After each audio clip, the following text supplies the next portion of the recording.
ঘরের security alarm বাজতে শুরু করলো। এই অ্যালার্মটা তখনই বাজে যখন কেউ ভেতর থেকে বাইরে যাওয়ার চেষ্টা করে, অথবা বাইরে থেকে কেউ জোর করে ভেতরে ঢোকার চেষ্টা করে। প্রথমে আমি খুব ভয় পেয়ে গিয়েছিলাম। আমার বাচ্চাদের বয়স তখন খুবই কম। আমার প্রথম চিন্তা হলো হয়তো লোকটা আবার ঘর থেকে পালানোর চেষ্টা করছে। কিন্তু যখন আমি তার ঘরের দরজার দিকে তাকালাম, দেখলাম সেটা বন্ধ।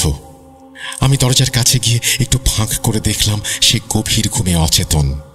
পুরো বাড়িতে অ্যালার্ম বাজছিল, তবুও ওষুধের কারণে এতটাই ঘুমে আচ্ছন্ন ছিল সে যে অ্যালার্মের আওয়াজ তাকে জাগাতে পারেনি। আমি যখন মেইন দরজার দিকে এগোলাম, তখন ভয়ে আমার অবস্থা খারাপ। মনে হচ্ছিল হয়তো কোনো চোর বা ডাকাতে ঢুকে পড়েছে। মেইন দরজার কাছে পৌঁছে দেখলাম দরজাটা হাট করে খোলা। আমি পুলিশকে ফোন করলাম। পুলিশ এসে পুরো বাড়ি তন্ন তন্ন করে খুঁজল, সিসিটিভি ফুটেজ পরীক্ষা করল। কিচ্ছু পাওয়া গেল না। আমি জানি কারণটা। এই বাসায় যে ঘুমায় সবাই জানে ও মানুষ, কেউ জানে না ও আসলে একটা পিশাচ।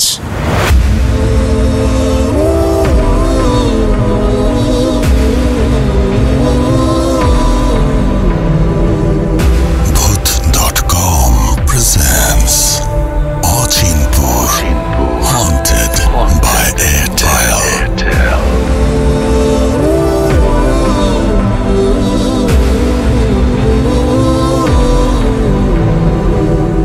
হারিয়ে যাই ভয়ের রাজ্যে অচিনপুরে বন্ধুর সাথে।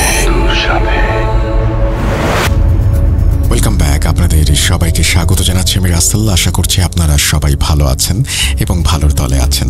আমিও ভালো আছি আর ভালোর দলে আছি। কোনো কথা না বাড়িয়ে আমি চলে যাব আরও একটি ঘটনায়। আশা করছি এই ঘটনাটিও আপনাদের ভালো লাগবে। যেভাবে লেখা আছে আমি সেভাবেই পড়ে শোনাচ্ছি। আসসালামু আলাইকুম রাসেল ভাই, আশা করি ভালো আছেন। আমি জানি আপনি সব সময় ভালোর দলেই থাকেন। আমার জীবনের সব থেকে ভয়ানক একটি কাহিনী আপনার কাছে লিখে পাঠাচ্ছি। যদি ভালো লাগে তাহলে পড়ে শোনাবেন। আশা করি ভালোই লাগবে। আমার নাম মোহাম্মদ তামিমুর রহমান জয়। আমার বাড়ি চুয়াডাঙ্গা জেলার মুন্সিগঞ্জে। আমি সব সময় বন্ধুদের নিয়ে আড্ডা দিতে, ঘুরতে খুব ভালোবাসতাম। আমাদের ছোট্ট একটা দল ছিল। আমি, সাগর, আসিফ, এলিম এবং স্বাধীন, 5 জনের এই টিম সবসময় একসাথে চলতাম।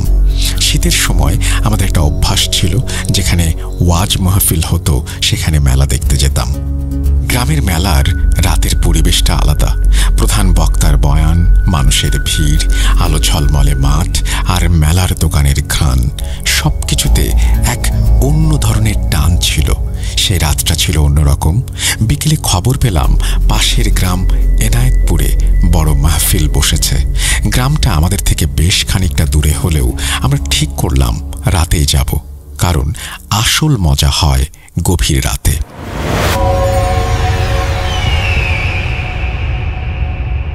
রাত প্রায় 11টার দিকে আমরা রওনা দিলাম। আমার কাছে ছিল একটি বাইক এবং আমার চাচাতো ভাই এলিমের কাছে ছিল আরেকটি বাইক। আমি আর সাগর উঠলাম আমার বাইকে, আর এলিম, আসিফ আর স্বাধীন গেল ওর বাইকে। তখন আমরা কেউই জানতাম না স্বাধীনের রাতে বাইরে বের হলে সমস্যা হয়। এটা নাকি ছোটবেলা থেকেই ছিল ওর সাথে। শুরুতে সবকিছু স্বাভাবিক ছিল। ঠান্ডা বাতাস কেটে আমরা গ্রামের রাস্তা পার হচ্ছিলাম। 2 গ্রাম পার হওয়ার পর যখন ফাঁকা মাঠের ভেতরে ঢুকলাম, হঠাৎ লক্ষ্য করলাম স্বাধীন অস্বাভাবিকভাবে চুপ। সাধারণত ও ছিল অনেক কথা বলার মানুষ, কিন্তু সেদিন যেন স্তব্ধ হয়ে গেছে। আমি মজা করে জিজ্ঞেস করলাম, কিরে, মামা মামি বকা দিয়েছে? মন খারাপ নাকি? কোনো উত্তর দিল না। একটু পর আস্তে করে বলল, আমি কিছু একটা দেখেছি সামনে মাঠের ভেতর। আমরা থমকে গেলাম। স্বাধীন বলল, ও নাকি সাদা কাপড় পরা একটা ভয়ানক ছায়া দেখেছে। কিছুক্ষণ পর সে 1টা থেকে 2টা, 2টা থেকে 5টা হয়ে আমাদের বাইকের পিছু নিতে শুরু করেছে। এরপর থেকে একের পর এক অদ্ভুত ঘটনা ঘটতে লাগলো। আমাদের 2 বাইকের লাইট হঠাৎ কমে গেল এলিম আতঙ্কিত কণ্ঠে বলল, ওর বাইক এগোচ্ছে না, মনে হচ্ছে কেউ পেছন থেকে টেনে ধরেছে। সামনে একটা কবরস্থান দেখা গেল। তখন এলিম আর আসিফও সাদা পোশাকে অদ্ভুত সব ছায়া দেখতে লাগলো। আমরা আতঙ্কে কোনোভাবে এগিয়ে গেলাম। মাহফিলে পৌঁছে ওরা সব খুলে বলল। তখনই প্রথমবার আমরা বুঝতে পারলাম ব্যাপারটা কতটা ভয়ঙ্কর। একজন স্থানীয় লোক শুনে বলল, তোমরা বেঁচে গেছো। কিছুদিন আগে এই রাস্তাতেই এক লোক কোনো কারণ ছাড়াই অ্যাক্সিডেন্ট করে বাঁশ ছাড়ে ঝুলেছিল। বিশ্বাস করেন রাসেল ভাই, এই কথা শুনে আমাদের গায়ে কাঁটা দিয়ে উঠল। ফেরার পথে আমরা ওই রাস্তা না ধরে অন্য রাস্তা বেছে নিলাম, কিন্তু সেখানেও বিপদ যেন আমাদের ছেড়ে যাচ্ছিল না। গাড়ির লাইট আবারও কমে এলো। ফোনের ফ্ল্যাশ লাইট জ্বালিয়ে আস্তে আস্তে চলছিলাম। হঠাৎ এলিমের বাইকের ক্লাচ ছিঁড়ে গেল। ইউটিউবে দেখে শেখা কৌশলে কোনো রকমে বাইক ঠিক করে চালালাম। এরপর রাস্তার ওপর দিয়ে এক কালো বেড়াল কেটে গেল। গ্রামের মানুষের বিশ্বাস এটা অশুভ। আমরা আর থামলাম না, এগিয়ে যেতে লাগলাম। কিন্তু হঠাৎ আমার বাইকও থেমে গেল। চারপাশে কালো অন্ধকার, আর সেই অন্ধকারে দেখা গেল সাদা কাফনের মতো পোশাক পরা কিছু অবয়ব। মনে হচ্ছিল এ যেন দুঃস্বপ্ন। এলিমের বাইকের পেছনের টায়ার হঠাৎ পাংচার হয়ে গেল। বিপদ যেন শেষই হচ্ছিল না। কোনো রকমে বাড়ি ফিরলাম। বাসায় এসে লবণ পানি খেলাম আর ঘুমানোর চেষ্টা করলাম। পরের দিন সকালে স্বাধীন আমাদের বলল, ও নাকি 5 থেকে 7টা জিনকে দেখেছে, যারা ওর পিছু নিয়ে মামাদের বাড়ি পর্যন্ত গিয়েছিল। তখনই আমরা বুঝলাম সেদিন রাতটা ছিল আমাদের জীবনের সবচেয়ে ভয়ঙ্কর রাতগুলোর একটি। এই ছিল আমার ঘটনা। জানি না কেমন হয়েছে। অনেক বেশি দোয়া রইল আপনাদের ভূত.com-এর জন্য, ভূত.com-এর শ্রোতাদের জন্য। এতক্ষণ ধরে যে আপনি আমার ঘটনা পড়লেন, এতেই আমি খুশি। জানি না ইউটিউবে আপলোড করবেন কিনা। ধন্যবাদ আবারও বলছি, অনেক অনেক বেশি দোয়া রইল। এই বলেই তিনি তার ঘটনা শেষ করেছেন। আশা করছি এই ঘটনাটি আপনাদের ভালো লেগেছে। যদি ভালো লাগে অবশ্যই আমাদের জানাবেন। আমরা চলে যাব আমাদের পরবর্তী ঘটনায়।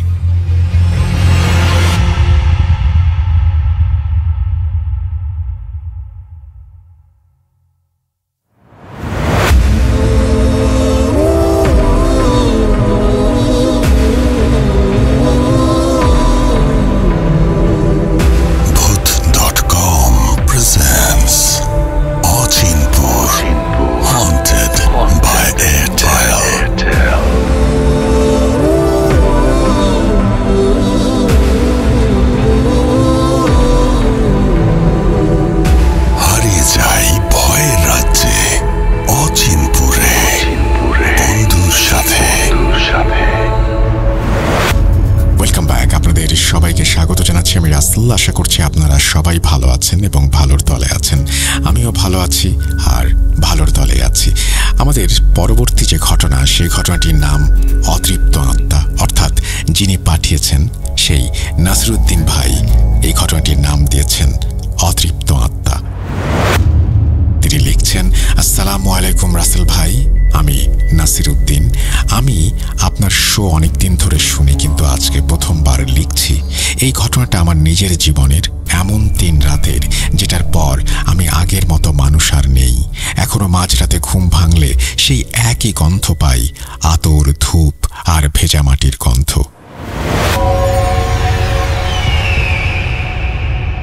আমাদের গ্রামের নাম চাঁদনীপুর। গ্রামের একদম দক্ষিণ প্রান্তে একটি ধ্বংসপ্রাপ্ত দোতলা বাড়ি। সবাই তাকে দেওয়ান বাড়ি বলতো। লোকজন বলে বহু বছর আগে সেখানে থাকতো এক ধনী জমিদার আর তার তরুণী স্ত্রী। জমিদারের মৃত্যুর পর স্ত্রীকে নাকি এক রাতে লোকজন জীবন্ত পুড়িয়ে মেরেছিল। বিধবা বলেই তাকে অশুভ মনে করা হতো। এরপর থেকে কেউ ওই বাড়ির আশেপাশে যেত না। কেউ গেলে নাকি শুনতো ভেতর থেকে গানের আওয়াজ, বলো না আর ফিরবি না তুই। আমি এসব কুসংস্কারে বিশ্বাস করতাম না। বন্ধুদের সঙ্গে একদিন বাজি ধরলাম, আজ রাতে আমি ওখানে থাকবো। সবাই হেসে উঠল, কেউ গেল না। আমি একা রওনা হলাম। রাত 10:30। বাড়ির গেটটা আধ খোলা। ভেতরে প্রবেশ করতেই মনে হলো কেউ নিঃশব্দে হাঁটছে। মোবাইলের টর্চ জ্বালালাম। ধুলো, জাল, পাখির বাসা আর দেয়ালে পুরনো কিছু ছবি। সব নারীর, কিন্তু কারো চোখ নেই। 11টার দিকে মেঝেতে চাদর পেতে বসলাম। শুরুতে হাসছিলাম নিজের ওপরেই, ভূত, এসব কিছু না। কিন্তু হঠাৎ এক গন্ধ এলো, আতর আর ভেজা মাটির মিশ্রণ। গানের সুর ভেসে এলো দূর থেকে, যেন কারো গলা কাঁপছে। বলো না আর ফিরবি না তুই। আমি টর্চ ঘুরিয়ে দেখি আয়নায় আমি একা নই। পেছনে একটি মেয়ে ছায়া, সাদা শাড়ি, চুল ভেজা, মুখে কোনো চোখ নেই, শুধু শুকনো রক্তের দাগ। আমি চিৎকার করে দরজার দিকে দৌড় দিলাম, কিন্তু দরজা বন্ধ। ঠিক তখনই মেয়েটা আমার কানে ফিসফিস করে কিছু একটা বলল। আমি জোরে দরজায় লাথি মারতেই সেটা খুলে গেল।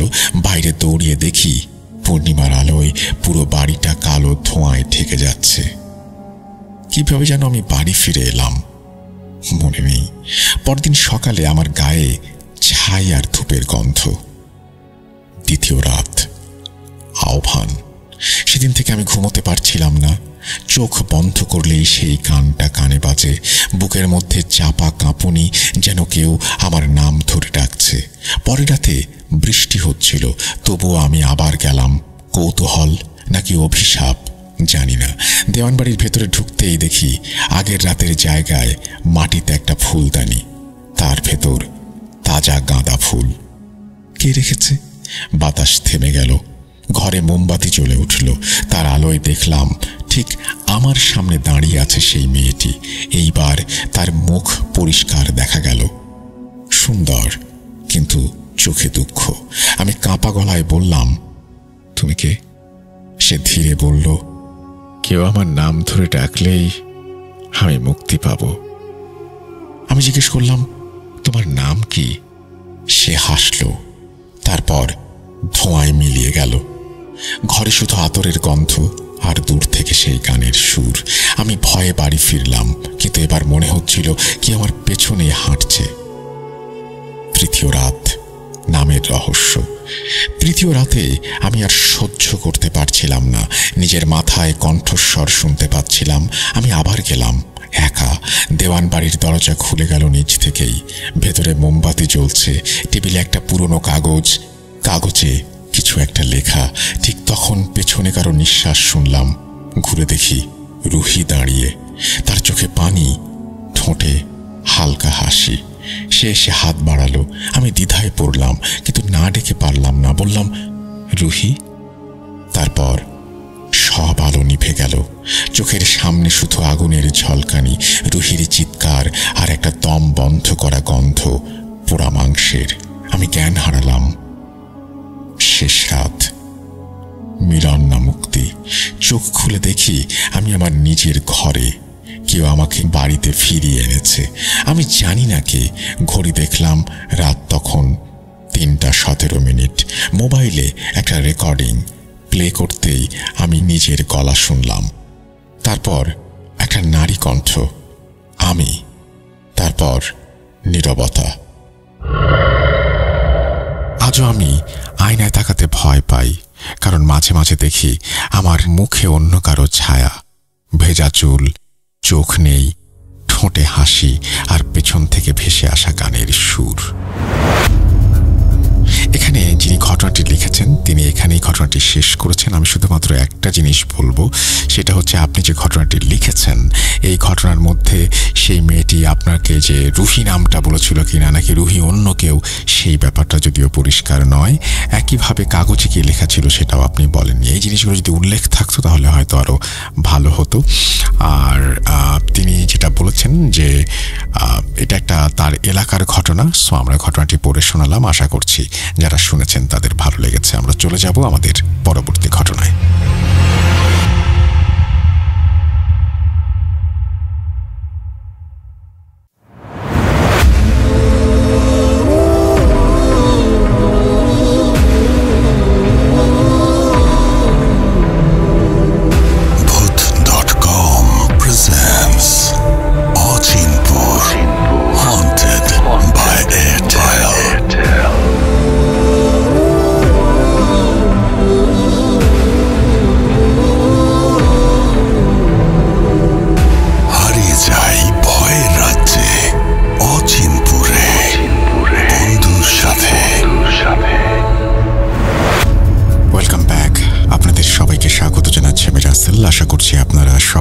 আছেন এবং ভালোর তলে আছেন। আমিও ভালো আছি আর ভালোর তলে আছি। চমৎকার একটা ঘটনা নিয়ে হাজির হলাম আপনাদের সামনে। আশা করছি ভালো লাগবে আপনাদের। চলুন শুরু করা যাক। আসসালামু আলাইকুম রাসেল ভাই ও প্রিয় লিসেনার্স, আশা করছি আপনারা সবাই ভালো আছেন এবং সুস্থ আছেন। আমি সিফাত আলম বলছি চট্টগ্রাম থেকে। আজকের ঘটনাটি আমার সাথে শেয়ার করেছেন চট্টগ্রামের হালি শহরের বাসিন্দা আকরাম হোসেন। ঘটনায় প্রবেশের আগে রাসেল ভাইয়ের কাছে ঘটনার ভেতরের ভুল ত্রুটির জন্য ক্ষমা প্রার্থনা করে সরাসরি চলে যাচ্ছি ঘটনায়। এটা 1970 সালের কথা। তখন আমার দাদা পাকিস্তানের করাচিতে থাকতেন। আমার দাদার ভাষাতেই বলছি।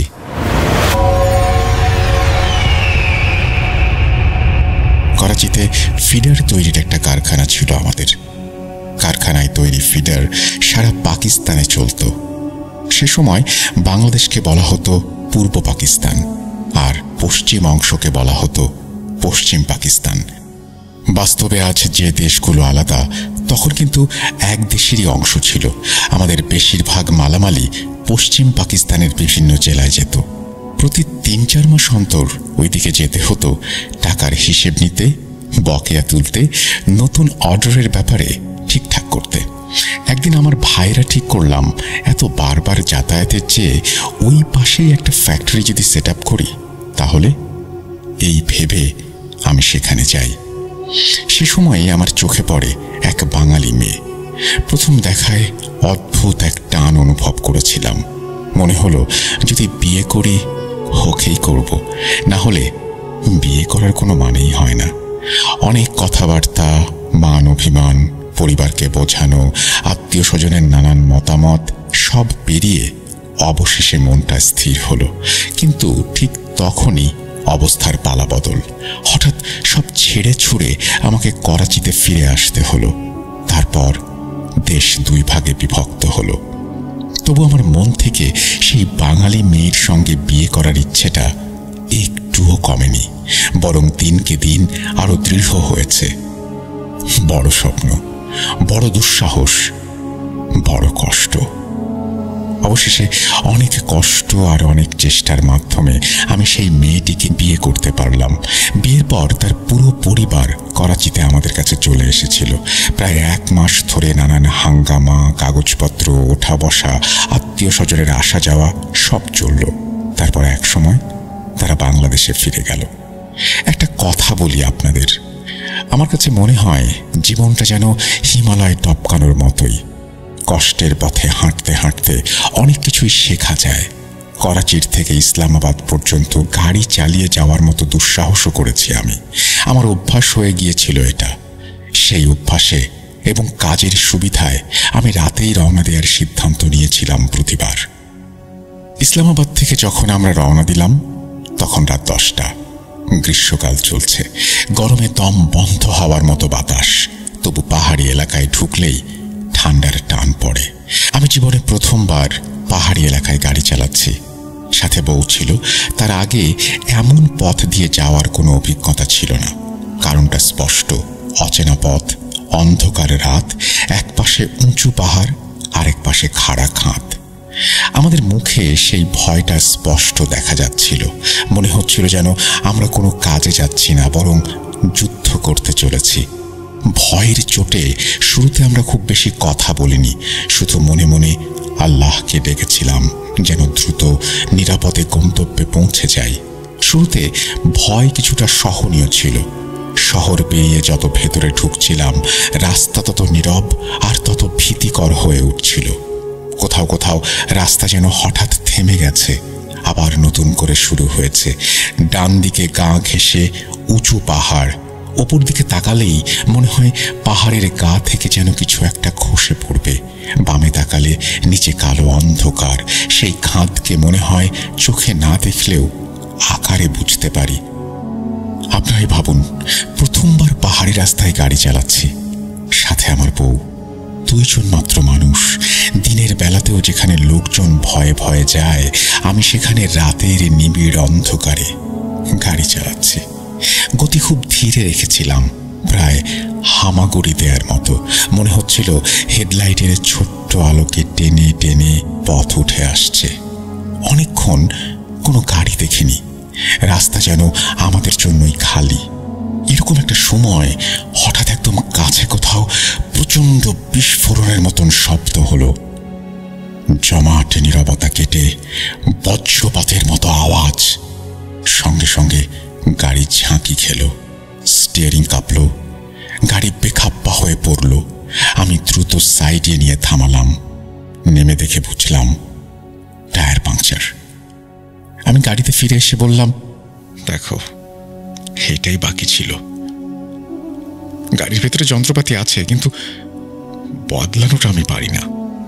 কথাটা বলতেই বউ হেসে ফেলল। হালকা হাসির মধ্যে সাহস মেশানো গলায় বলল, চলো বাইরে নামো, আমি সাহায্য করি। আমার ভাইদের অনেকবার টায়ার বদলাতে দেখেছি, একটু হলেও অভিজ্ঞতা আছে। ওই হাসি আর আত্মবিশ্বাস আমাকে সাহস দিল। আমরা দুজনেই গাড়ি থেকে নামলাম। অন্ধকারে পাহাড়ের ধারে দাঁড়িয়ে টায়ার বদলানো সহজ কাজ নয়। তারপরও জ্যাক বসালাম, নাট খুললাম, স্টেপনি লাগালাম। বাতাসে ধুলো আর পাহাড়ি ঘাসের কটু গন্ধ, হাতে কালি, কপালে ঘাম। ঠিক তখনই আমি বউকে চোখের ইশারায় জিজ্ঞেস করলাম, গাড়ির গ্লাস খুলে দেব? সে মাথা নেড়ে বলল, উফ, দরজাটা একটু খুলে কথা বলো তো।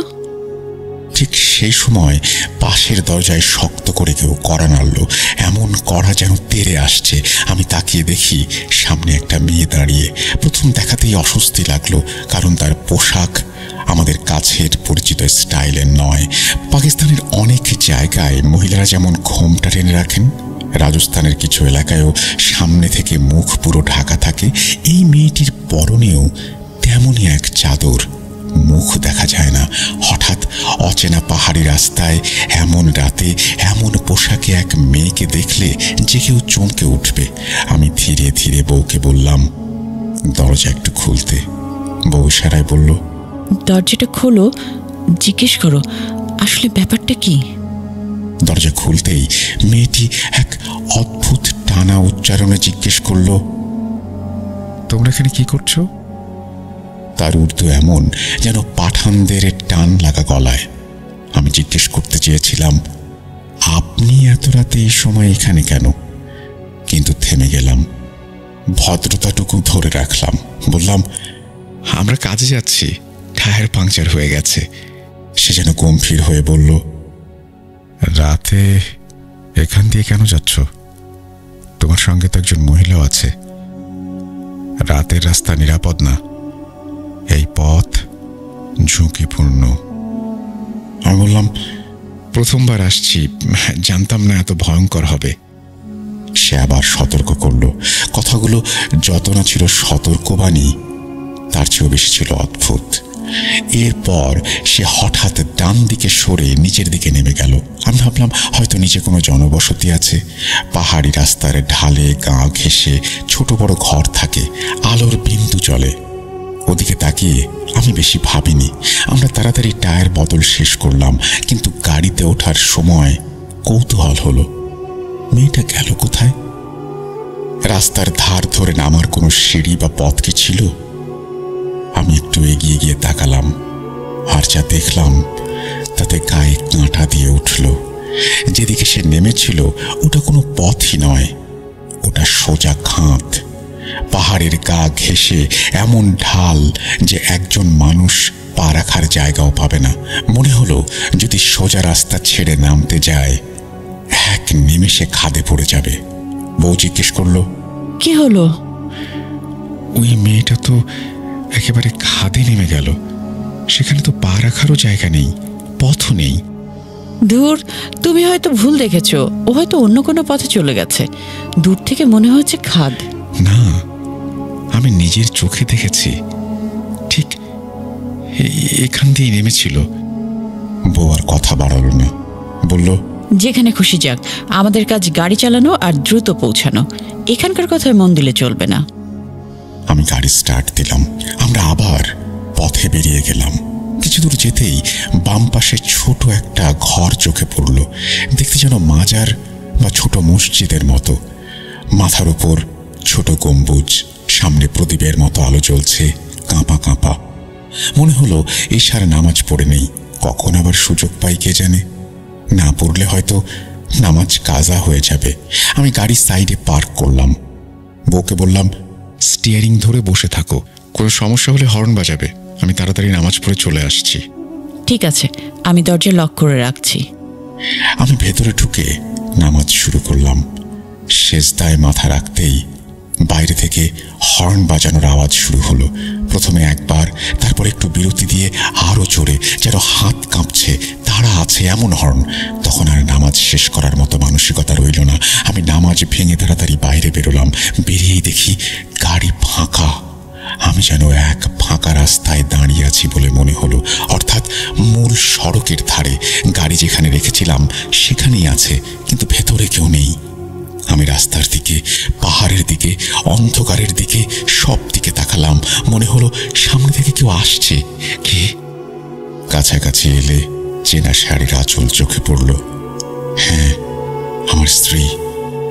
কাছে আসতে আমি বললাম, কি তুমি কোথায় গিয়েছিলে? কোত্থেকে এলে? আমি তো বলেছিলাম গাড়ি থেকে বের হবে না।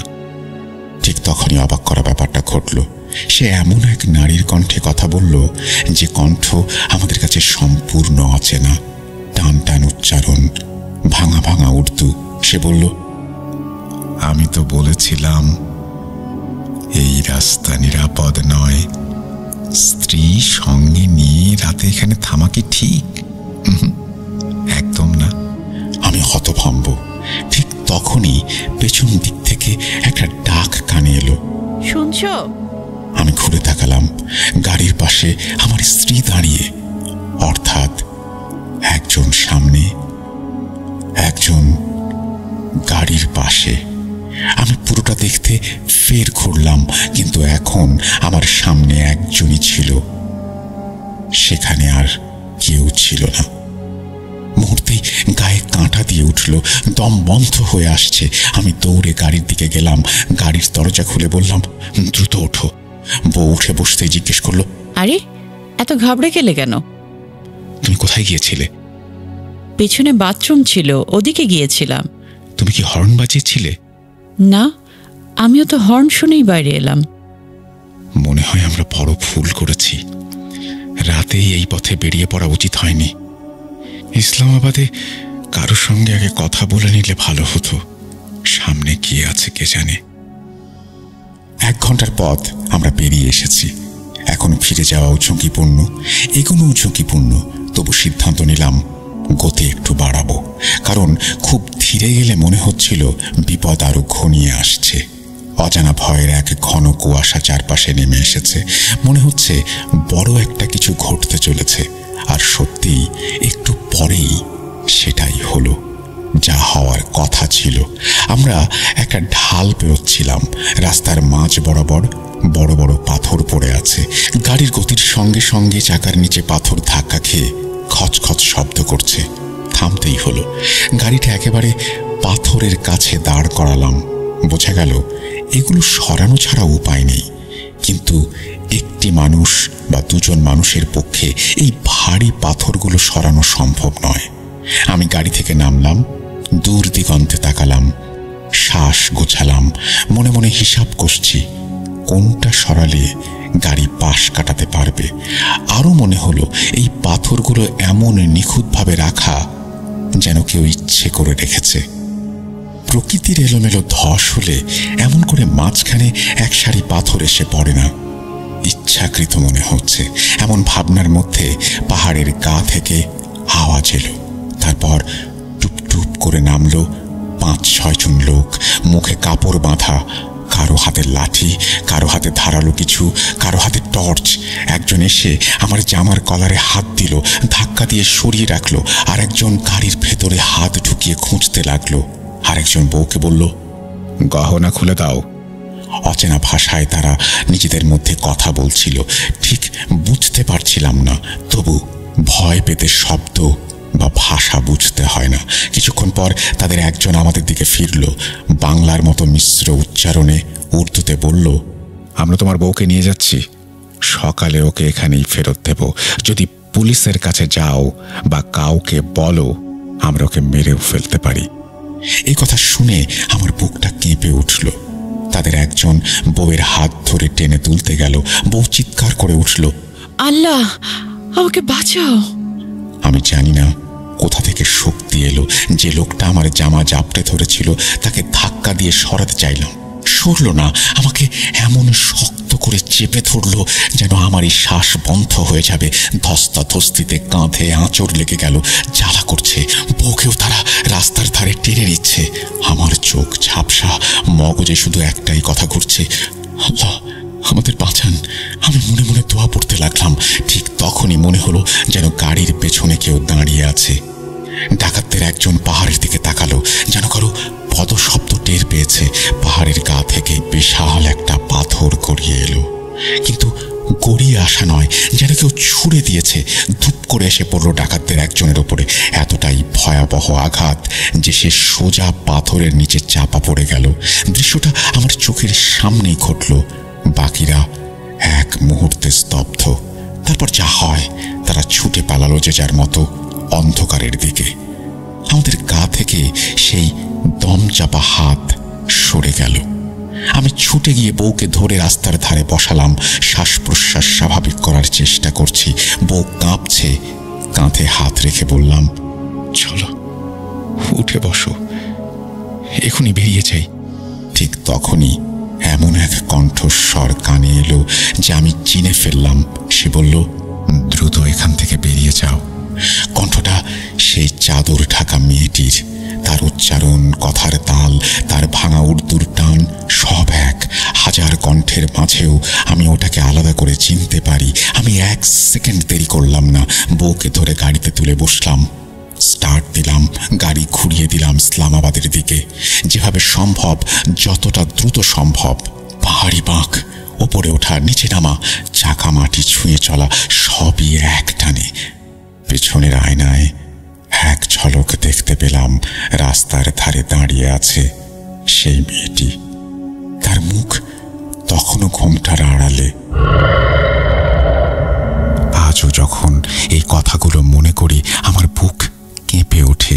যদি সে না আসতো, যদি সেই সতর্কবার্তা না দিত, যদি সেই পাথরটা না পড়তো, তাহলে আমাদের কি হতো কল্পনা করতেও ভয় লাগে। আল্লাহর অশেষ রহমতে যে আমরা বেঁচে ফিরেছি, আর সেই অচেনা কণ্ঠস্বর, সেই ঘোমটা ঢাকা মুখ আজও সেই কারণে আমি ভুলতে পারিনি। আমি যতবার ভাবি, চোখ থেকে টুপটাপ অশ্রু পড়ে। মনে হয় মানুষের জীবনে এমন কিছু রাত থাকে যা একবার দেখলেই সারা জীবন ছায়ার মতো পিছু নেয়। সেই রাতটা আমাদের জীবনে ঠিক তেমনই এক রাত, যেখানে ভয়, কৌতূহল, প্রার্থনা আর রহস্য একসঙ্গে হাত ধরে চলেছিল। আর আমাদের পরীক্ষা নিয়েছিল প্রতিটি বাঁকে। তার পরের অংশে বলার মতো কিছু নেই। আমরা রাস্তা ছেড়ে মূল সড়কে এসে পড়লাম। শহরের প্রথম আলো চোখে পড়তেই বুকটা একটু ফুরফুরে হলো। গাড়ির ইঞ্জিনের গুনগুন শব্দ তখনও কানে বাজছে। বউ খুব চুপচাপ।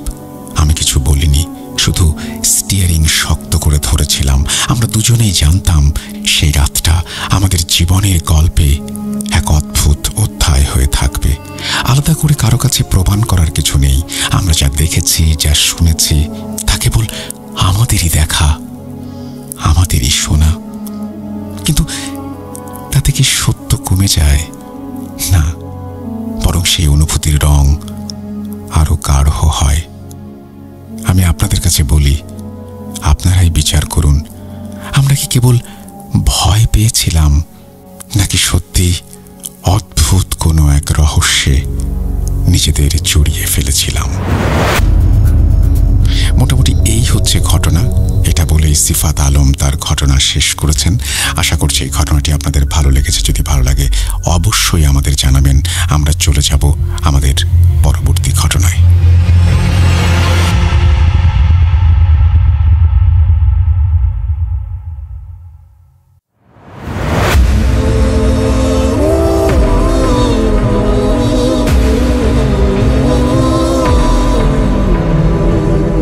Booth.com presents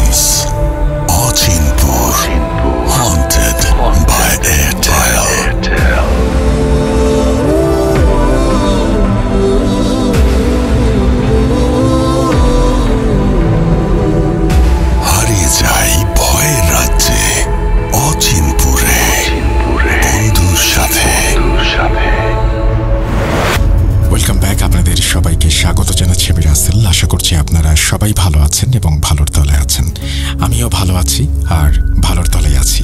যেভাবে লেখা আছে আমি সেভাবেই পড়ে শোনাচ্ছি। আসসালামু আলাইকুম রাসেল ভাই ও ভূত.com-এর সকল শ্রোতা বন্ধুরা, আশা করি সকলেই ভালো আছেন এবং সুস্থ আছেন। আমি মোহাম্মদ সাবিত আলম লিখছি ময়মনসিংহ বিভাগ থেকে। আজ আমি যে ঘটনাটি আপনাদের সামনে নিয়ে এসেছি সেই ঘটনাটি আমাকে বলেছেন নাফিসা আপু। ওনার সাথে আমার যোগাযোগ হয় লুনা আপুর মাধ্যমে।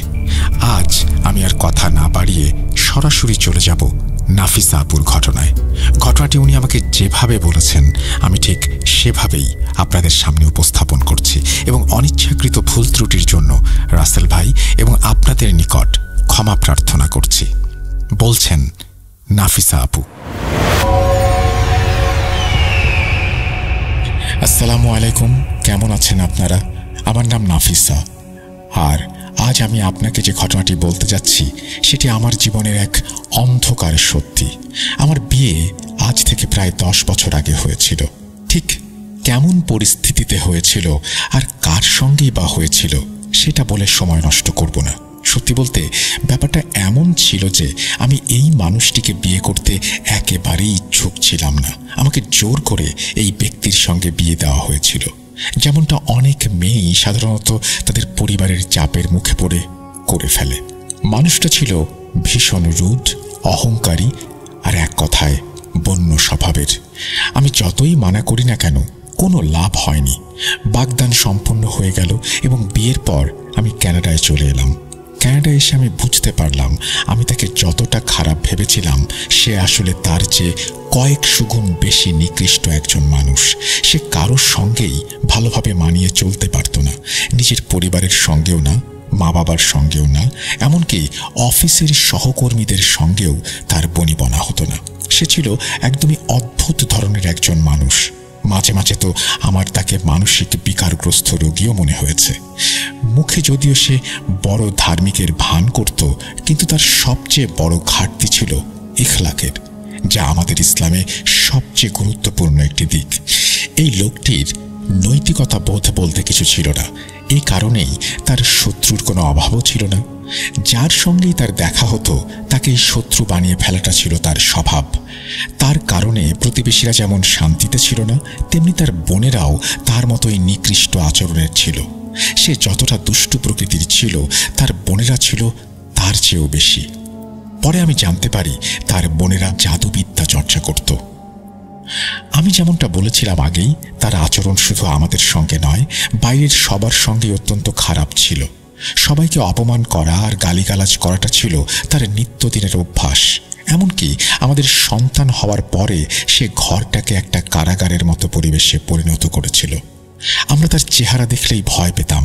রাতে যখন তার বাড়ি ফেরার সময় হতো তখন সারাটা ঘরে এক অদ্ভুত ভয়ের পরিবেশ বিরাজ করত। তার বোনেরা কক্সবাজারে থাকত।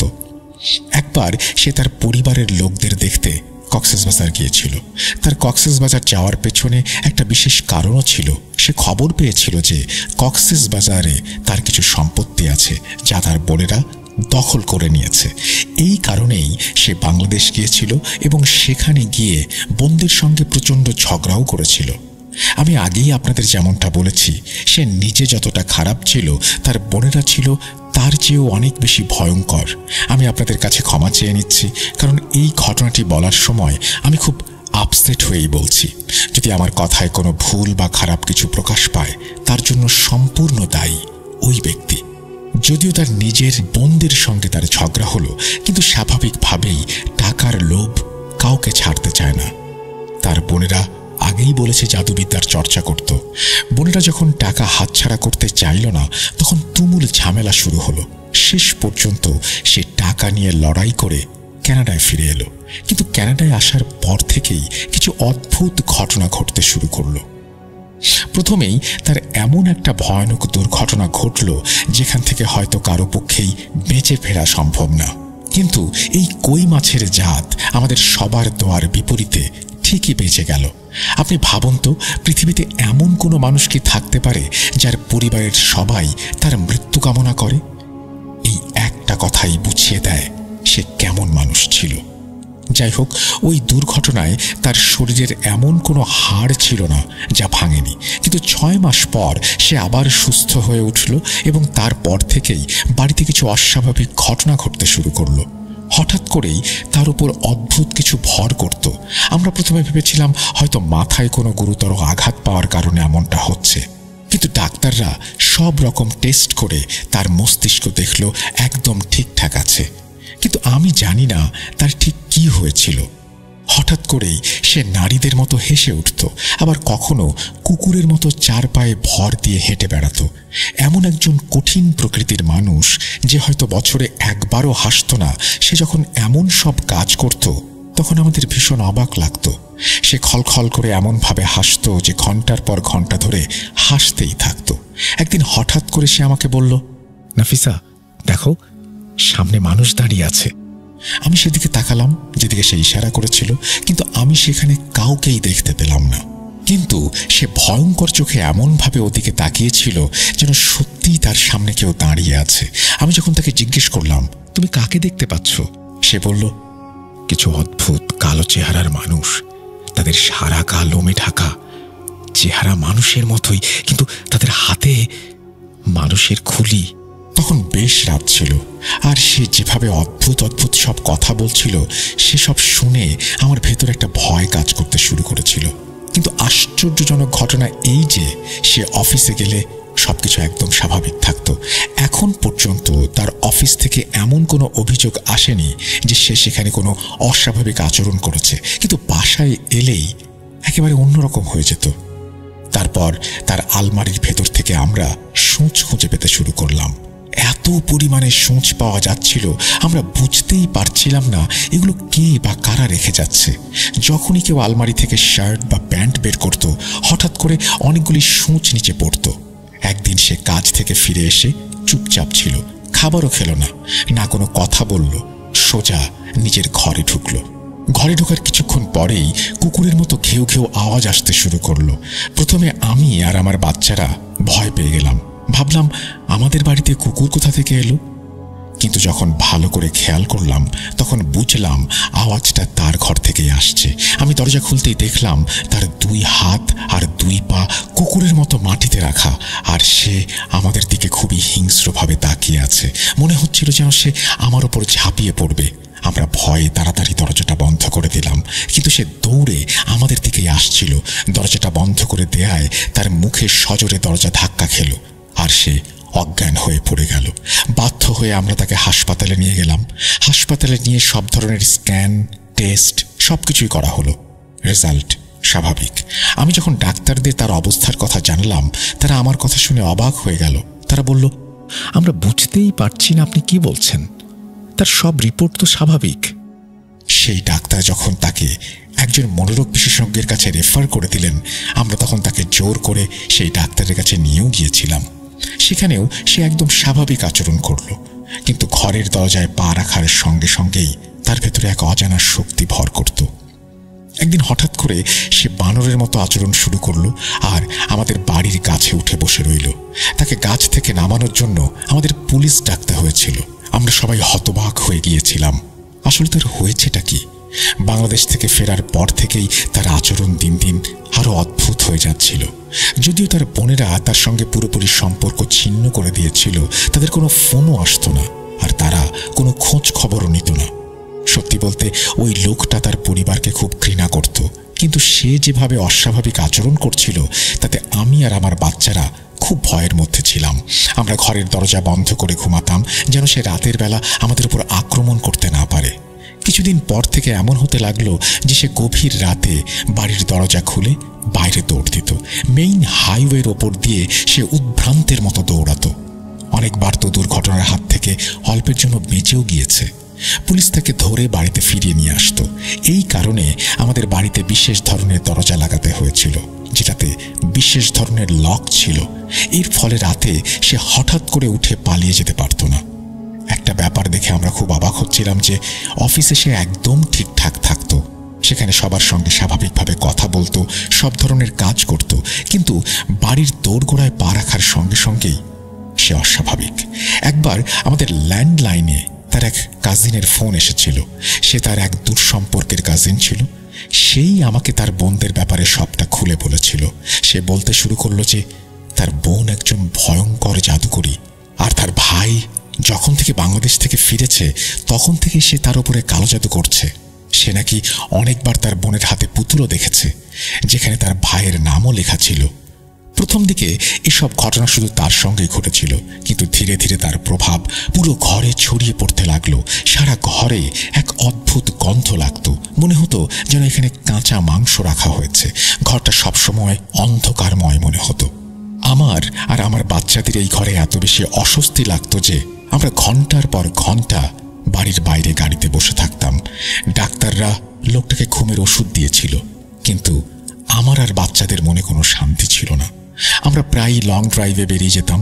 ঘরে ফেরার কথা ভাবলেই আমাদের মেজাজ খারাপ হয়ে যেত।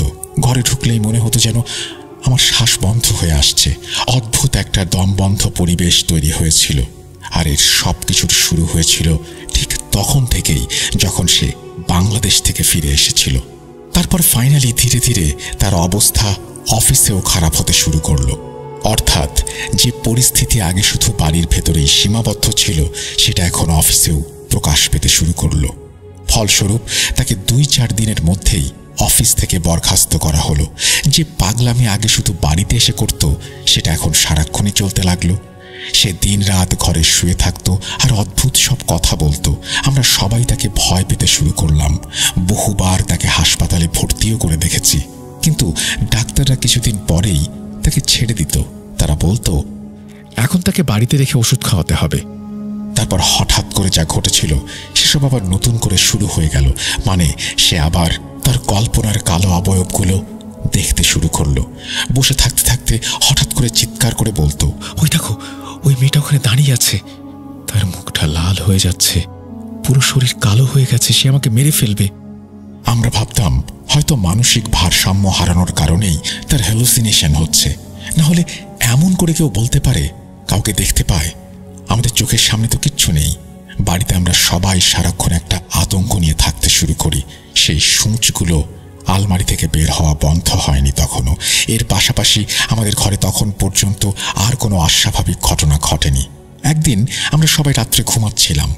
রাত 2টো নাগাদ হঠাৎ করে আমাদের ঘরের সিকিউরিটি অ্যালার্ম বাজতে শুরু করলো। এই অ্যালার্মটা তখনই বাজে যখন কেউ ভেতর থেকে বাইরে জোর করে যাওয়ার চেষ্টা করে, অথবা বাইরে থেকে ভেতরে জোর করে ঢোকার চেষ্টা করে। প্রথমে আমি খুব ভয় পেয়ে গিয়েছিলাম। আমার বাচ্চাদের বয়স তখন খুবই কম ছিল। আমার প্রথম চিন্তা হলো হয়তো লোকটা আবার ঘর থেকে পালাবার চেষ্টা করছে। কিন্তু আমি যখন তার ঘরের দরজার দিকে তাকালাম, দেখলাম সেটা বন্ধ। আমি দরজার কাছে গিয়ে সাবধানে একটু ফাঁক করে দেখলাম সে গভীর ঘুমে অচেতন। পুরো বাড়িতে অ্যালার্ম বাজছিল, তবুও ওষুধের কারণে এতটাই ঘুমে আচ্ছন্ন ছিল সে যে অ্যালার্মের আওয়াজ তাকে জাগাতে পারেনি। আমি যখন মেইন দরজার দিকে এগোতে লাগলাম, তখন ভয়ে আমার অবস্থা খারাপ হয়ে যাচ্ছিল। মনে হচ্ছিল হয়তো কোনো চোর বা ডাকাত ঢুকে পড়েছে। মেইন দরজার কাছে পৌঁছে দেখলাম দরজাটা হাট করে খোলা। আমি দ্রুত ঘরে ঢুকে পুলিশকে ফোন করলাম। পুলিশ এসে পুরো বাড়িটা তন্ন তন্ন করে তল্লাশি করলো। আমাদের সিসিটিভি ফুটেজ দেখলো, কিন্তু সেখানে কাউকেই দেখতে পেল না। আমরা যখন ক্যামেরার ফুটেজ দেখলাম, তখন দেখতে পেলাম দরজাটা নিচ থেকেই খুলে গিয়েছিল। অথচ ওই লোহার দরজা আমরা বিশেষভাবে তৈরি করিয়েছিলাম। ওই দরজা এভাবে নিজে থেকে খুলে যেতে পারে না। পুলিশও অবাক হয়েছিল। তারা সেই কোম্পানিকে ফোন করে ডেকেছিল যারা দরজাটা তৈরি করেছিল। ওই একটা ইলেকট্রিক দরজাই ছিল। তারা এসে সব পরীক্ষা করলো। তারা বলল দরজাটা নিচ থেকে খুলে যাওয়া একেবারেই অসম্ভব। কিন্তু যখন তারা কোনো কারণ খুঁজে পেল না, তখন বলে দিল যে ম্যাল ফাংশন হয়েছে। এই ঘটনা আমাকে ভীষণ ভয় পাইয়ে দিয়েছিল। আপনারাই ভাবুন তো, একটা পাগল লোক বাড়িতে, আর আমি একজন মহিলা, সঙ্গে আমার 2টো বাচ্চা। আমার জন্য সবকিছু সামলানো কতটা কঠিন ছিল। এরপর একদিন আমি কোনো একটা কাজে বাইরে যাচ্ছিলাম। ওই লোকটা তখন বাড়িতে ঘুমিয়েছিল। বাচ্চারা আমার সঙ্গে ছিল, তাই সে বাড়িতে একাই ছিল। আমি যখন এই ধরনের কোনো কাজে যেতাম, তখন তার ঘরে একটা ক্যামেরা লাগিয়ে যেতাম, যেন সে যদি কোনো অদ্ভুত কাজ করে বা বাড়ি থেকে পালানোর চেষ্টা করে, আমি সঙ্গে সঙ্গে পুলিশকে ফোন করতে পারি। আমার সেই ক্যামেরার মোশন ডিটেক্টর ছিল। এই ক্যামেরার একটা বিল্ট ইন ফিচার এটা। যদি কেউ ক্যামেরার সামনে আসতো তাহলে আমার মোবাইলের সঙ্গে সঙ্গে একটা নোটিফিকেশন চলে আসতো। সেদিন দুপুরের কথা, আমি বাচ্চাদের নিয়ে শপিং করতে বের হয়েছি। হঠাৎ করে আমার ফোনে একটা বিপ শব্দ হলো। আমি মোবাইল খুলে ক্যামেরার অ্যাপ্লিকেশনে একটা নোটিফিকেশন দেখলাম। মোশন ডিটেক্টর কোনো একজনকে শনাক্ত করেছে, তার মানে ওই পাগল লোকটার ঘরে অন্য কেউ আছে। আমি লাইভ ফুটেজে দেখতে লাগলাম, কিন্তু দেখলাম সে একদম শান্তভাবে ঘুমিয়ে আছে। ঘরে বা আশেপাশে কাউকেই দেখতে পেলাম না, তবে ক্যামেরা বারবার আমার ফোনের নোটিফিকেশন পাঠিয়ে যাচ্ছিল। ঘরের মধ্যে কেউ যেন চলাফেরা করছিল। আমার তো ভয় অবস্থা খারাপ। যদিও ক্যামেরায় ফুল বাড়িটা দেখা যাচ্ছিল, ওই লোকটা ছাড়া বাড়িতে আর কেউ ছিল না, তবুও ক্যামেরা বারবার বলছিল কেউ একজন আছে। ভয়ের চোটে আমার আর বাড়িতে ফেরার ইচ্ছে করছিল না। পুলিশ ডাকারও কোনো মানে হয় না, কারণ তারা এসে সারা বাড়ি তল্লাশি করে বলবে যে কেউ নেই। আমি ততক্ষণে বুঝে গিয়েছিলাম ক্যামেরা যাকে শনাক্ত করছে সেটা কোনো মানুষ নয়, বরং অন্য কিছু। প্রতি 15-20 মিনিট পর পর আমার ফোনে নোটিফিকেশন আসছিল যে ক্যামেরা কারোর উপস্থিতি শনাক্ত করতে পেরেছে। এবার আমি বাড়ি ফেরার সাহসই পেলাম না। আমি আর আমার বাচ্চারা রাত পর্যন্ত একটা রেস্টুরেন্টে বসে রইলাম। যখন নোটিফিকেশন ফুললি বন্ধ হয়ে গেল, তখন আমরা বাড়ির দিকে রওনা দিলাম। সেদিনই আমি একেবারে নিশ্চিন্ত হয়ে গেলাম যে ওই খারাপ লোকটার ওপর তার শয়তান বোনেরা জাদু করেছে, যার কারণে আমরা সবাই ভুগছি। এই তো মাত্র 3-4 দিন আগের ঘটনা। আমি যখন তার কাপড় পরিষ্কার করার জন্য নিয়েছিলাম, তখন দেখি সেখানে রক্তের ছিটা। পুরো কাপড়টা রক্তে ভেজা। মনে হচ্ছিল যেন কাপড়গুলোকে রক্তে ডোবানো হয়েছে। আমি ওই জামা কাপড় দেখে প্রচণ্ড ভয় পেয়ে গিয়েছিলাম। হঠাৎ সে ঘুম থেকে জেগে উঠল। দেখো দেখো, আমার সামনে কেউ দাঁড়িয়ে আছে। তখন রাত 11টা বাজে। আর এমন সময়ে কেউ এমন কথা বললে কেমন লাগে, বিশেষ করে ক্যামেরা যখন কাউকে ডিটেক্ট করেছে। আমি সত্যিই ভয়ে ভয়ে চোখ তুলে সেদিকে তাকালাম, যেদিকে সে ইশারা করেছিল। যে দিকটায় দেখাচ্ছিল সেটা ছিল আমাদের বেডরুমের দরজা। আমি চুপচাপ নিজের নিরাপত্তার জন্য দোয়া পড়তে লাগলাম। তারপর আমি নিজের চোখে এমন এক অবিশ্বাস্য জিনিস দেখলাম যা আপনারা হয়তো বিশ্বাস করবেন না। সে যেদিকে ইশারা করেছিল সেখানে একটা চেয়ার রাখা ছিল। সেই চেয়ারটা নিজে থেকেই ধীরে ধীরে সামনে এগিয়ে গেল এবং ঘরের দরজাটা ঠাস করে বন্ধ হয়ে গেল। আমার তখন এমন অবস্থা হয়েছিল যে মনে হচ্ছিল আমার শরীরের সব রক্ত শুকিয়ে গেছে, মাথা ঘুরতে শুরু করছে। এমন স্পষ্ট একটা প্রমাণ আমার চোখের সামনে। চেয়ারটা নিজে থেকেই এগিয়ে গেল আর তারপর ঘরের দরজাটাও বন্ধ হয়ে গেল। আমি দ্রুত গিয়ে দরজাটা খুললাম আর দৌড়ে বাইরে চলে গেলাম। তারপর আমি আমার বাচ্চাদের ঘরে গিয়ে শুয়ে পড়লাম আর অঝরে কাঁদতে লাগলাম। আমার বাচ্চারা আমাকে দেখে খুব চিন্তিত হয়ে পড়ল। তারা আমাকে জিজ্ঞেস করলো, আম্মু তোমার কি হয়েছে? কিন্তু ভয়ে আমার মুখ থেকে কোনো শব্দই বের হচ্ছিল না। এদিকে আমার পরিবারও আমার জন্য খুব চিন্তিত ছিল। তারা বুঝতে পারছিল না কি করা উচিত। আমার মা তো আমাকে এও বলেছিল যে সবকিছু ছেড়ে দেশে চলে আয়, কিন্তু আমি কিভাবে ফিরে আসতাম? আমার সবকিছু তো এখানেই গোছানো ছিল। বাচ্চারা এখানে পড়াশোনা করছিল, এখানকার পরিবেশের সঙ্গে তারা মানিয়ে নিয়েছিল। আমি জানতাম আমার বাচ্চারা বাংলাদেশে গিয়ে খাপ খাওয়াতে পারবে না, তারা ওই পরিবেশে নিজেদের মানিয়ে নিতে পারবে না। তাই আমি আমার বাচ্চাদের জীবনটাকে আরও এলোমেলো করে দিতে চাইনি। এরপর এক রবিবারের ঘটনা। আমি আর আমার বাচ্চারা বাইরে বাগানে খেলা করছিলাম। খেলতে খেলতে আমরা একটা সেলফি তুললাম। তখন আমাদের ব্যাকগ্রাউন্ডে ওই পাগল লোকটার ঘরের জানালাটা দেখা যাচ্ছিল। আমি ওই ছবির ভেতর একটা ছায়ামূর্তি দেখতে পেয়েছিলাম। আমি তো ওই ছায়ামূর্তি দেখে ভয় পেলাম। মানে আমার আর আমার 2 বাচ্চার ছবির ঠিক মাঝখানে সেটা দাঁড়িয়েছিল। আমি মনে মনে ঠিক করে ফেলেছিলাম এবার বাচ্চাদের নিয়ে দেশে ফিরতেই হবে। দিন দিন পরিস্থিতি আরো খারাপের দিকে যাচ্ছিল। আমার ভয় হচ্ছিল এর প্রভাব আমার বাচ্চাদের উপরে না পড়ে। আর তারপরেই সেই রাতের ঘটনা ঘটল।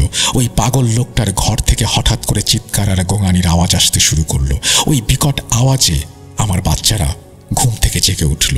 আমরা সবাই ভয়ে দৌড়ে ঘর থেকে বেরিয়ে যাবার চেষ্টা করলাম।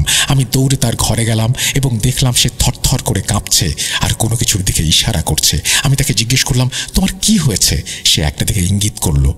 ওরা আমাকে নিতে এসেছে, ওরা আমাকে নিয়ে যাবে, আমি আর বাঁচব না, আমি মরে যাচ্ছি। তখন রাত প্রায় 2-2:30 বাজে। এমন একটা সময়ে, এমন একটা জায়গায় কেউ এই ধরনের কথা বলছে যেখানে আগেই অনেক অলৌকিক ঘটনা ঘটেছে। আমি নিজে সবকিছু দেখেছি। বিশ্বাস করুন, আমি ভয়ে কাঁপছিলাম। ও আবারও বলল, আমি মরে যাচ্ছি, ওরা আমাকে নিতে এসেছে, আমাকে ছাড়বে না।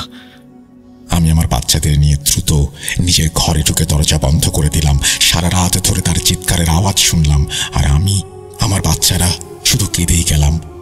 এই ভয়াবহ অবস্থার মধ্যে কখন যে ঘুমিয়ে পড়েছিলাম বুঝতে পারিনি। সকালে চোখ খুলতেই ভয়ে ভয়ে তার ঘরের দিকে গেলাম। দরজাটা খুলতেই দেখলাম সে মৃত অবস্থায় মেঝেতে পড়ে আছে। তার মৃত্যুর পর আমি তাড়াতাড়ি ওই বাড়িটা বদলে ফেলি। এই মানুষটার সঙ্গে আর কোনো দিনও কোনো মানসিক সম্পর্ক রাখতে চাইনি, আগেও ছিল না।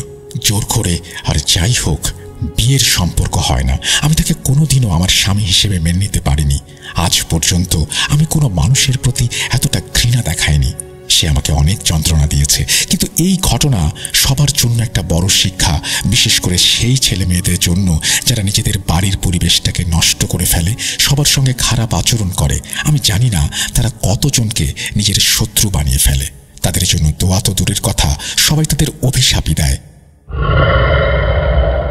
এই বলে নাফিসা আপু তার ঘটনা শেষ করেন। ধৈর্য নিয়ে কষ্ট করে পড়ার জন্য ধন্যবাদ, সকলের সুস্থতা কামনা করছি বলেই সাবিত আলম শেষ করেছেন তার ঘটনা। আপনাকে অসংখ্য ধন্যবাদ এই ঘটনাটি শোনানোর জন্য। আশা করছি যারা শুনেছেন তাদেরও ভালো লেগেছে। আমরা আপনাদেরকে আবারও রিকোয়েস্ট করব, যারা এখনো পর্যন্ত আমাদের চ্যানেলটি সাবস্ক্রাইব করেননি, সাবস্ক্রাইব করে ফেলুন এবং বেল আইকনটি ক্লিক করে ফেলুন to get all the notifications. আমরা চলে যাব আমাদের পরবর্তী ঘটনায়।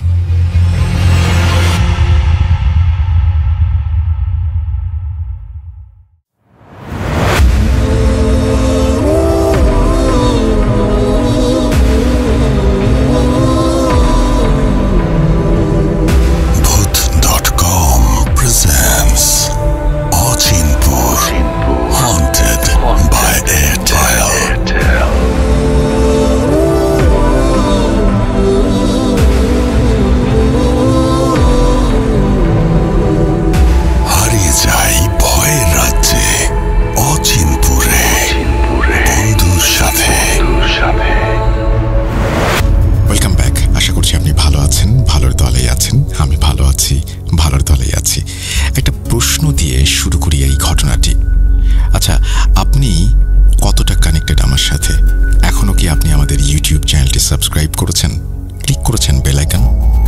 উত্তরটা কমেন্ট সেকশনে জানিয়ে দেবেন। আমি চলে যাচ্ছি ঘটনায়, যেভাবে লেখা আছে সেভাবেই পড়ে শোনাচ্ছি। আসসালামু আলাইকুম রাসেল ভাই, আশা করি ভালো আছেন, কারণ আপনি সবসময়ই ভালোর দলে থাকেন। আমি আপনাদের ভূত.com-এর একজন নিয়মিত লিসেনার। সরাসরি ভূত.com-এর এপিসোডগুলো না শোনা হলেও আমি ডাউনলোড করে শুনি।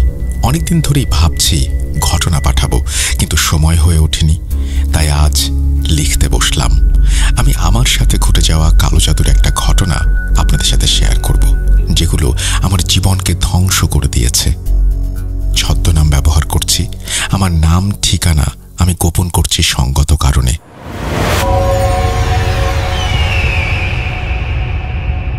রাসেল ভাই, আমি শিহাব, বাড়ি মুন্সিগঞ্জ জেলায়। আমরা ঢাকার উত্তরায় থাকি। ঘটনা শুরু হয় 2018 সাল থেকে। তখন আমি অনার্স প্রথম বর্ষের ছাত্র ছিলাম। মোটামুটি ভালো স্টুডেন্ট হওয়ায় বাবা মায়ের ইচ্ছে ছিল আমাকে পড়াশোনা করানোর, কিন্তু আমি সব সময় চিন্তা করতাম ইউরোপের ভালো কোনো দেশে গিয়ে সেটেল করব। যাই হোক, আমি মূল ঘটনায় চলে আসি। আমি আমার বর্তমান ঘটনার বর্ণনা আলাদা আলাদাভাবে দেব, কেননা বেশ কিছু ঘটনা যা আলাদাভাবে বর্ণনা করলে আপনাদের এবং শ্রোতা বন্ধুদের বুঝতে সুবিধা হবে। ঘটনা শুরু হয় আমার পড়াশোনাকে কেন্দ্র করে। হঠাৎ করেই পড়াশোনা বন্ধ করে দিলাম। সাল 2018। তখন অনার্স প্রথম বর্ষের ফাইনাল পরীক্ষার জন্য প্রস্তুতি সম্পন্ন। বন্ধুরা সবাই অবাক পরীক্ষা না দেওয়ার জন্য। পাশাপাশি আমার বাবা মাও অনেক অবাক হয়েছিলেন, কারণ আমার আব্বুর অনেক স্বপ্ন ছিল আমাকে পড়াশোনা করানোর। দীর্ঘদিন বিদেশ যাওয়ার জন্য চেষ্টা করে আমি ব্যর্থ। 2017 সাল থেকে করোনার আগ পর্যন্ত বিভিন্ন জায়গায় বিভিন্নভাবে চেষ্টা করেও আমি বিদেশ যেতে পারিনি। অথচ আমার সাথে যারাই ছিল সবাই আমার চোখের সামনে দিয়ে ইউরোপ চলে গেছে একই এজেন্সির মাধ্যমে। আমার বেলাতেই আমার ভিসা হয় না, পারমিট হয় না, স্টুডেন্ট ভিসায় অ্যাপ্রুভাল আসে না, আরও বিভিন্ন সমস্যা। তাছাড়া কিছু কিছু দেশে ঘুরে পাসপোর্ট ভারী করলাম, টাকা পয়সা খরচ করলাম, কাজ হলো না। এভাবেই একসময় কোভিড চলে আসলো। সাময়িক সময়ের জন্য সবকিছু বন্ধ হয়ে গেল। আমার আব্বু ঢাকায় চাকরি করতেন, এখনো করেন আপনাদের দোয়ায়। হঠাৎ করেই আব্বুর অসুস্থতার কারণে আমাদের ফ্যামিলি নিয়ে ঢাকায় চলে আসি আমরা। এখন যে জায়গায় আছি সেখানে। ওইদিকে বিদেশের কার্যক্রম বন্ধ থাকায় চিন্তা করলাম বেকার না থেকে টুকটাক কাজকর্ম করি। আর হ্যাঁ, যে কথা বলতে ভুলে গিয়েছিলাম তা হচ্ছে আমি বৈধভাবে বিদেশ যাওয়ার জন্য চেষ্টা করতাম সব সময়। কিন্তু ভাইরাসের কারণে লকডাউনে পড়ে ইউরোপের এজেন্সিগুলো বন্ধ ছিল এবং দেশের বাইরে ভারতে যাওয়াও নিষিদ্ধ ছিল। যাই হোক, ঘটনায় ফিরে আসি। একটা ছোটখাটো জব ম্যানেজ করলাম পুরান ঢাকায় সেলসম্যানের। পাশাপাশি বন্ধুদের সাথে সেখানেই ব্যাচেলার থাকা শুরু করলাম। বেশ ভালোই চলছিল দিনকাল। মোটামুটি ব্যবসা খুব কম সময়ে ভালো বুঝতে পারায় চিন্তা করলাম ব্যবসাটাই কন্টিনিউ করব। বিদেশ যাওয়ার চিন্তা মাথা থেকে বাদ দিয়ে দিলাম। বাসার সবাই, আত্মীয় স্বজন সবার সাথে কথা বললাম। ব্যবসা শুরু করতে তাদের সাহায্য করতে হবে, টাকা পয়সা দিতে হবে। বিদেশে যাওয়ার জন্য আমার কাকাদের কাছ থেকে টাকা চাওয়া হয়েছিল। কাকারা রাজি হয়েছিলেন, ব্যবসা করার জন্যও কাকারা টাকা দিতে রাজি। কিন্তু আসল সমস্যার শুরু এখান থেকেই। পুরান ঢাকায় আমরা যে বাসাটাতে থাকতাম তা ছিল 8 তলায়। বাসাটার একটু বর্ণনা দিলে হয়তো আপনাদের জন্য বুঝতে সুবিধা হবে। 2 ইউনিটের বাসা। আমরা উত্তর পাশের ইউনিটে থাকি। 3টা রুম, একটা কিচেন, ডাইনিং একটা এবং 2টা ওয়াশরুম, সাথে 2টো বারান্দা। বাসার সামনের দিকটায় রাস্তা, আর ওই পাশে 6 তলা একটা বিল্ডিং এবং 2 পাশে যথাক্রমে 4 তলা এবং 5 তলা 2টা বিল্ডিং। ঘটনায় ফিরে আসি। ভালো দোকানের খোঁজ রেখে আমি আমার চাকরি করতে থাকলাম। কিন্তু হঠাৎ করেই এক বৃহস্পতিবার দোকান থেকে ফিরে রাতে আমি ঘুমিয়ে পড়ি। বৃহস্পতিবার হওয়ায় অনেকেই গ্রামের বাড়ি চলে গেছে। আমার রুমে আমি একাই ছিলাম। পাশের রুমে আমার 2 বন্ধু এবং আরেক রুমে ছোট এক ভাই ছাড়া আর কেউ নেই। ঘুমের মধ্যে হঠাৎ আবিষ্কার করলাম পায়ে লোমশ কিছুর উপস্থিতি টের পাচ্ছি। সাথে সাথে মোবাইলের ফ্ল্যাশ লাইট জ্বালিয়ে দেখলাম কালো রঙের একটা বেড়াল। সাথে সাথেই বারান্দায় চলে গেল বেড়ালটা। বারান্দায় গিয়ে দেখি কোনো বেড়াল নেই। আর বারান্দার গ্রিল এমনভাবে ছিল যে চাইলেও কোনো বেড়াল সেখান দিয়ে বেরিয়ে বাইরে যেতে পারবে না। ঘটনা বেশি গুরুত্ব না দিয়ে আমি একটা সিগারেট খেয়ে স্বাভাবিক হয়ে বারান্দার দরজা লাগিয়ে দিলাম এবং পুনরায় ঘুমিয়ে পড়লাম। কিন্তু এরপর ঠিক একই ঘটনা রাত 3টার দিকে আবারও ঘটল। কিন্তু এবার বেড়াল ছিল সাদা রঙের। বেড়াল সরাসরি ডাইনিংয়ের দিকে বের হয়ে যায় এবার, এবং আমিও বেড়ালটা খোঁজার জন্য ফুল ঝাড়ু নিয়ে বের হয়ে যাই। কিন্তু আশ্চর্যের বিষয়, 2 রুমের দরজাই বন্ধ, বাথরুমের দরজাও লাগানো, কিচেনের জানালাও লাগানো। এই অবস্থায় একটা বেড়াল বাইরে বেরিয়ে যাবে কিভাবে? আমি সেই বেড়ালের আর কোনো সন্ধান পাইনি। তখন মনের ভেতর একটু ভয় কাজ করতে থাকে। আমি পাশের রুমে আমার বন্ধুদের ডেকে তাদের সাথে ঘুমিয়ে পড়ি। এর কয়েকদিন পরে আমি অসুস্থ হয়ে যাই। আমার কোমরে প্রচণ্ড ব্যথা শুরু হয়। অনেক মেডিসিন খাই, ভালো হয় না। ঢাকা মেডিকেল কাছে থাকায় সেখানে গিয়েও ডাক্তার দেখালাম, ভালো হলো না। ধানমন্ডিতে গিয়ে একটা বেসরকারি হাসপাতালে নাম করা ডাক্তার দেখালাম, ভালো হলো না। অনেক পরীক্ষা নিরীক্ষা করার পরেও কোনো রোগ ধরা পড়ল না। ডাক্তারদের দেয়া মেডিসিন খাচ্ছি ঠিক মতো, তবে সন্ধ্যার পরে বাড়ি ফিরলে আর উঠোনে দাঁড়ানোর ক্ষমতা আমার থাকতো না। বিছানায় শুয়েই থাকতাম আর আল্লাহর কাছে সুস্থতা কামনা করতাম। আমার কোমর থেকে পা অবধি অবশের মতো হয়ে যেত। আমার পা ঝিম ধরে থাকতো ঘন্টার পর ঘন্টা।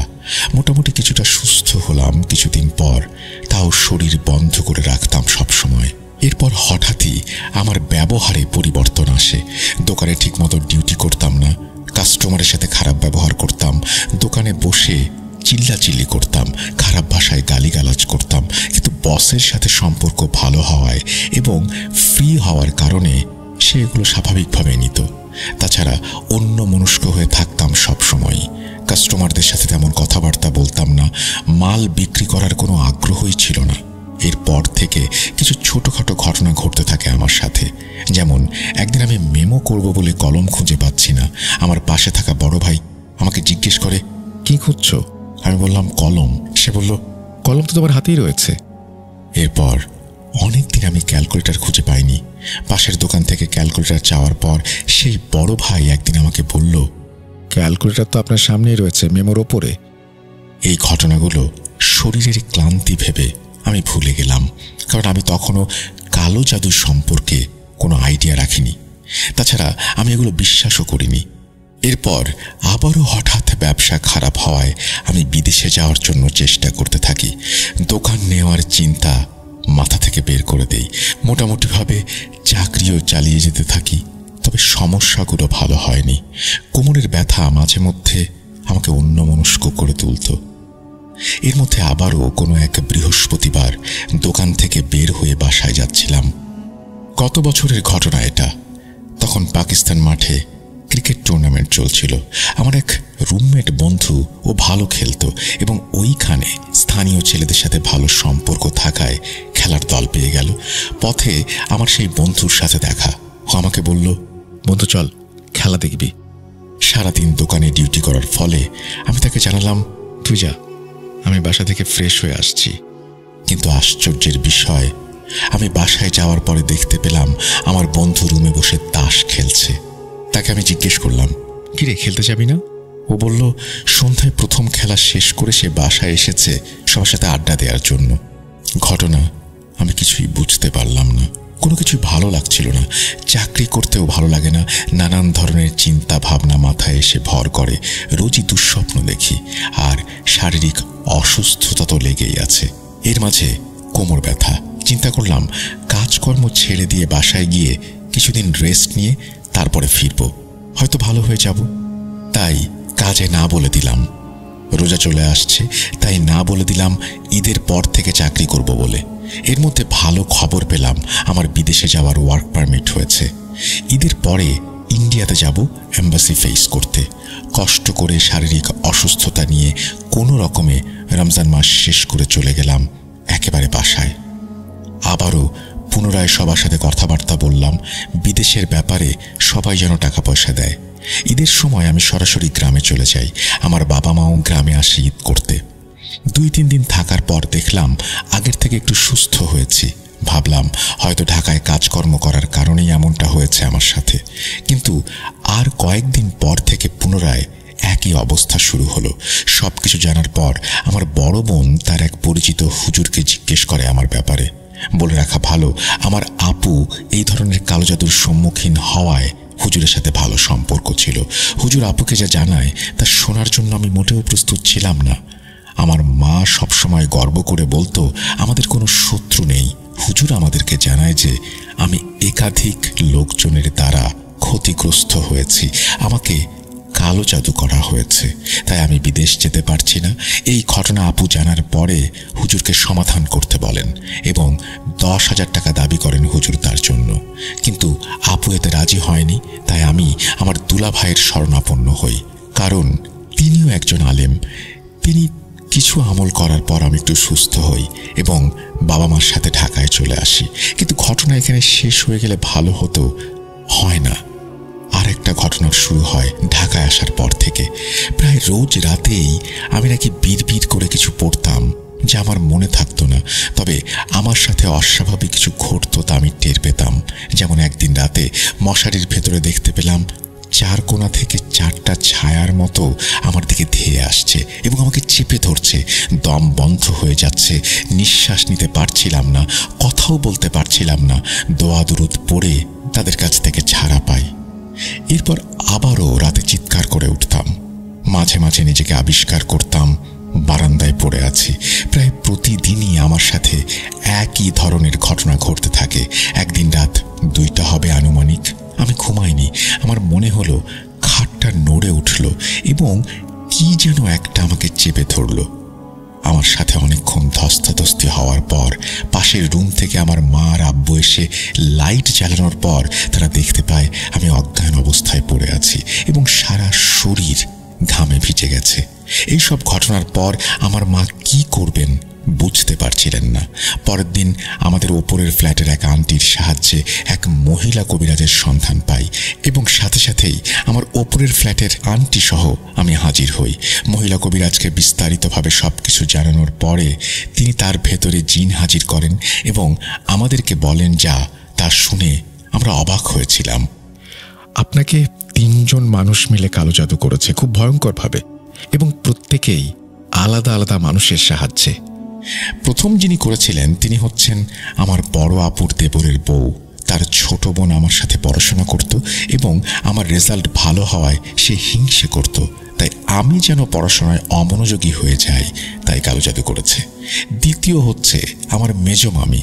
আমার মামা ছোটবেলা থেকেই আমাদের ভীষণ ভালোবাসতেন। সে যেন আমাদেরকে দেখতে না পারে, আমি যেন কোনো কাজকর্ম না করতে পারি, মামার কাছে আমি যেন খারাপ হই, সেই জন্য তিনি এটা করেছেন।